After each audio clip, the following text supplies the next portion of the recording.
তারপর আস্তে আস্তে ফেজ বাই ফেজ যখন যেভাবে টাকা আসবে সেইভাবে আমরা করে দেব। সুতরাং মোদি করেনি কিছু, গ্যারেন্টি কি লোক ভাই, এত মিথ্যে কথা বলে। কাগজটা যে পড়ে সেটাও দেখে পড়ে। ধরুন আমার এখানে জোড়াফুল চিহ্নটা আছে, ধরুন আমার এখানে কিছু নাম লেখা আছে দুটো কাগজাতে হাতের সামনে, এটা আপনারা দেখতে পাচ্ছেন, আমি দেখতেও পারি না দেখতেও পারি। কিন্তু মোদিবাবু কি করে বক্তৃতা জানেন? টেলিপ্রম্পটার, মানে স্বচ্ছ আপনারা জলের মতো চেহারা দেখতে পাবেন না, যেখানে দাঁড়ায় সেখানে একটা টেলিপ্রম্পটার লাগানো থাকে, ঠিক আছে? এবং সেখানে এসে বলতে যা ভাষণ বলবেন, টেলিপ্রম্পটারটা এমন থাকে এদিকে ঘুরছে এদিকে ঘুরছে এদিকে ঘুরছে, তিন দিকে ঘোরা যায়। এবার টেলিপ্রম্পটারে লিখে আনছে আমার বাংলার ভাই বোনেরা, নজরুলের দেশ, রবীন্দ্রনাথের দেশ। আসলে কিন্তু মনে রাখবেন ওটা একটা ফন্দি, ওটা দেখে বলছে, ও নিজে বলছে না, ওটা দেখে বলছে। তার কারণ টোটালটাই লিখে নিয়ে আসে টেলিপ্রম্পটারে বলে। টেলিপ্রম্পটার নেতা যে দেশে 2 কোটি লোকের চাকরি দিয়ে বলে একটা লোককে চাকরি দেয়নি, উপরন্ত চাকরি খেকো ভাজপা 26,000 টিচারের চাকরি খেয়ে নিয়েছে। ওদের ছেড়ে দেবেন আপনারা? ছেড়ে দেবেন আপনারা? আমার তো 10 লক্ষ চাকরি রাজ্য সরকারে পড়ে আছে, আমরা দিতে গেলেই কোনো না কোনো এজেন্সিকে দিয়ে ফলস মামলা তৈরি করে বা কিছু একটা করে সব কিছু বাধা দেওয়া হচ্ছে। চাকরি দেওয়ার ক্ষমতা নেই, চাকরি কেড়ে নিচ্ছে, অর্থাৎ ভাত দেওয়ার ক্ষমতা নেই, কিল মারার গোসাই। এই পার্টিকে বিশ্বাস করেন? আর ওদের হয়ে পথে নেমেছে বাংলায়। আমি সারা দেশের কথা বলবো না, ওখানে ইন্ডিয়ার সাথে আমরা আছি, কিন্তু বাংলায় নেই। বাংলায় সিপিএম আর কংগ্রেস জোট বেঁধেছে।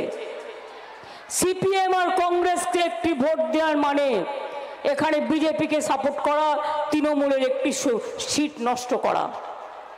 বাংলায় দয়া করে আপনার ভোট ভাগ হতে দেবেন না, দয়া করে ভোট কাটাকাটি করবেন না, দয়া করে আপনার ভোটটা এত কষ্ট করে এসছেন আপনারা তৃণমূল কংগ্রেসকে দেবেন, যাতে তৃণমূল কংগ্রেস যত সংখ্যা বাড়বে মোদি তত হারবে, যত সংখ্যা বাড়বে মোদি তত হারবে।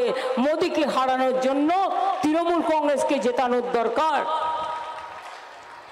সারা ভারতবর্ষের সবাই বলছে মানুষ কাঁদছে আর মোদি হাসছে, মানুষ গরমে জ্বলছে আর বিজেপি হাসছে, মানুষের ঘরে চাকরি নেই আর বিজেপি হাজার হাজার কোটি টাকা দিয়ে প্রচার চালানো হচ্ছে। তাই এবার নির্বাচনে বদলাতে হবে,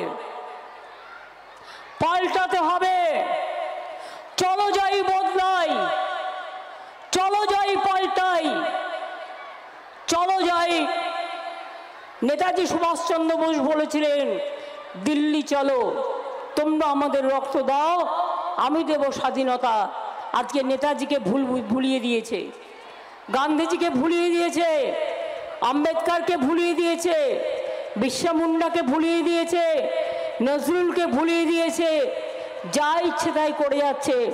আর আগামী দিন যদি বিজেপি আসে একটা লোকও তার অধিকার পাবে না।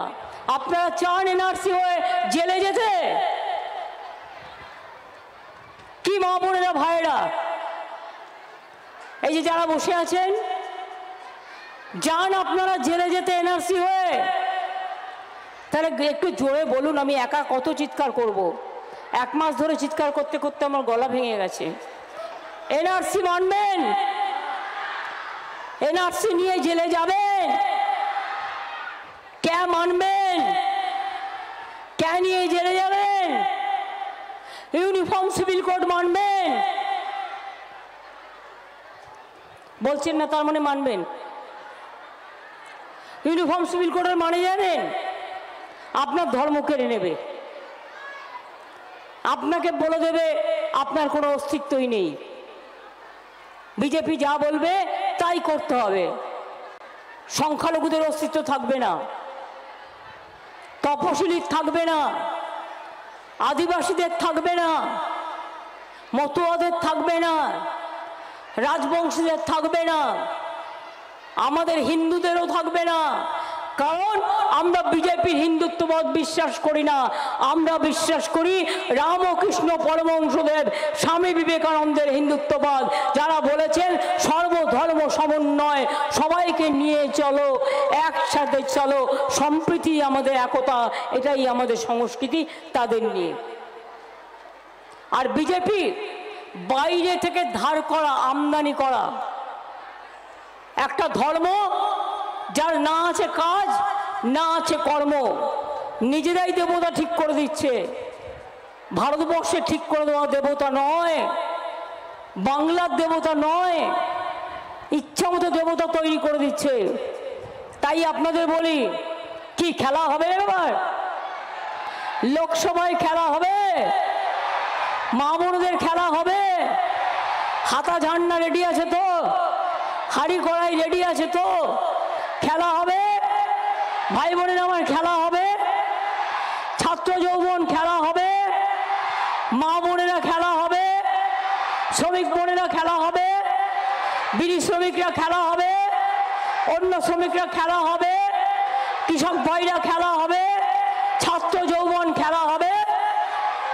তাহলে মনে রাখবেন, ভোটটা সকাল সকাল তৃণমূলকেই দিতে হবে। সকাল সকাল ভোট দিন, নিজের ভোট নিজে দিন, জোড়া ফুলে ভোট দিন, নিজের ধর্ম রক্ষা করুন, নিজের জাতি রক্ষা করুন, নিজের সম্ভ্রম রক্ষা করুন, নিজের সম্প্রীতি রক্ষা করুন, নিজের শান্তি রক্ষা করুন, নিজের একতা রক্ষা করুন। আমাদের দিক থেকে আমরা বলতে চাই, আমরা এনআরসি করতে দেব না। দিইনি তো, আমাকে অনেক প্রেশার দিয়েছে, আমি তো দিইনি। আসামে 19 লক্ষ লোকের নাম বাদ দিয়েছিল, মনে আছে? এনআরসি করতে আমরা দেব না, ক্যা করতে আমরা দেব না, ইউনিফর্ম সিভিল কোড করতে আমরা দেব না, এবং মানুষে মানুষে ভেদাভেদ করতে আমরা দেব না, দেশটাকে বিক্রি করতে দেব না। এই দেশ আমাদের গর্ব, দেশটাকে আমরা সবাই ভালোবাসি। তাই মনে রাখবেন, আপনাদের সকলকে একত্রিত হতে হবে, জোটবদ্ধ হতে হবে, একতাবদ্ধ হতে হবে, তবেই শান্তি আসবে, তবেই বিজেপি বিদায় নেবে। কথায় কথায় বলছি টাকা দিচ্ছ না কেন, বলে তৃণমূল তো চুরি করেছে। আমি বললাম জবাব দাও, প্রমাণ দাও কোথায় চুরি করেছে। আজ পর্যন্ত প্রমাণ দিতে পারেনি। 350 টিম পাঠিয়েছে, সবটা হচ্ছে মোদির প্ল্যান। বিজেপি প্ল্যান করতে পারে। দিল্লিতে অত লোক মরে যাওয়ার পরেও কেউ জানতে পেরেছিলেন এনআরসি নিয়ে যারা আন্দোলন করেছিল তাদের ডেড বডিগুলো কোথায় ভাসিয়ে দিয়েছিল? গুজরাটের দাঙ্গায় কত লোক মারা গিয়েছিল মনে আছে সংখ্যা? হাতরাসের কথা মনে আছে? বিলকিসের কথা মনে আছে? সাক্ষীর কথা মনে আছে? একটা মানুষকে কথা বলতে দেয় না, কথা বললেই মুখ খুললেই খুন করে দেয়।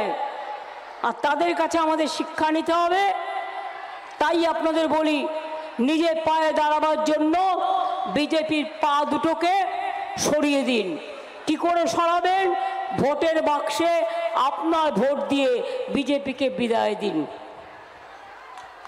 বলুন, অলি গলি মে চোর হ্যায়, अली गली में चोर है, अली गली में चोर है, अली गली में चोर है, अली गली में चोर है, अली गली में चोर है, देश भर में चोर है, बिहार में चोर है, यूपी में चोर है।